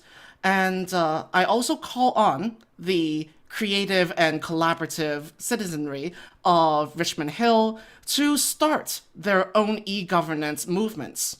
That way, in order for people to have a civil, lasting, and productive conversation, we should definitely organize all our ideas and allow the people to have counter proposals to every government bill that is being proposed. And the only way to do that is to have an organized movement from the people, by the people, and for the people that is properly organized, forked, and discussed. And barring the technological restrictions, we can also use our community resources to reflect that offline through democracy walls throughout our city's community centers, so that everyone of every age group, ethnic group, or technological level can participate in the open democratic process of our city. Ultimately, we need our public, environmental, and business space in order to have a good livelihood and productive contribution to Richmond Hill society. And that means that things cannot simply be developed with brick and mortar buildings, but rather through civic construction and protecting the environment and what we have. So vote for Uni Young on January 18th to 24th and show your support. Thanks. Thank you very much, Uni. And the last speaker of this round would be Mr. Michael Sambakidis. Thank you very much, Rich, and thank you for having me today. As we've heard from everybody, and I appreciate everybody's input, It's great to run against great people for mayor of Richmond Hill. What we have to understand is our city, our great city, it can be much, much better. What we also have to realize too is it's an ever growing city. The city is going to grow. As such, we need balanced growth. We need sustainable growth.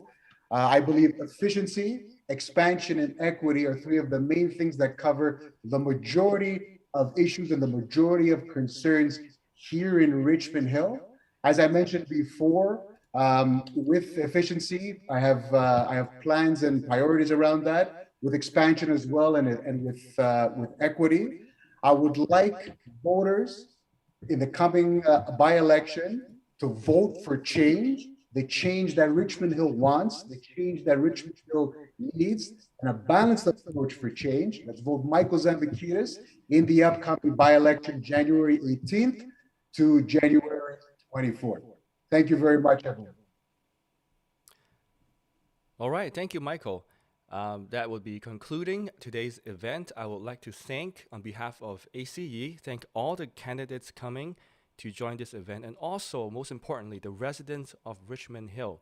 And I would like to recognize Mr. Godwin Chan, Mr. Joe DePaula, Ms. Susan Corman, Mr. Carmine Pirelli, Rona Wang, Mr. David West, Ms. Uni Young, and Michael Sampakidas for coming to the event. Unfortunately, Mr. Reda Tian cannot make it today, but he's also on the ballot.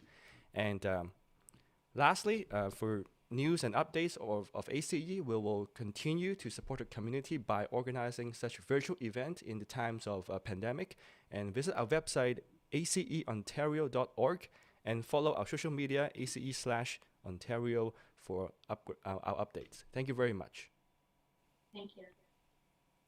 Thank you everyone for joining. And if you have questions for candidates or A.C.E., you can contact candidates on their respectable websites and their contacts on Richmond Hill's official city website for the election. So thank you everyone. We'll call this a day. See you next time. Thank you everyone, and stay safe. Thanks everybody. Happy holidays. We should probably do this more together sometime. Take care. Thank you, everyone. Stay safe. Thank you. Thank you, everyone. Take care. Stay safe.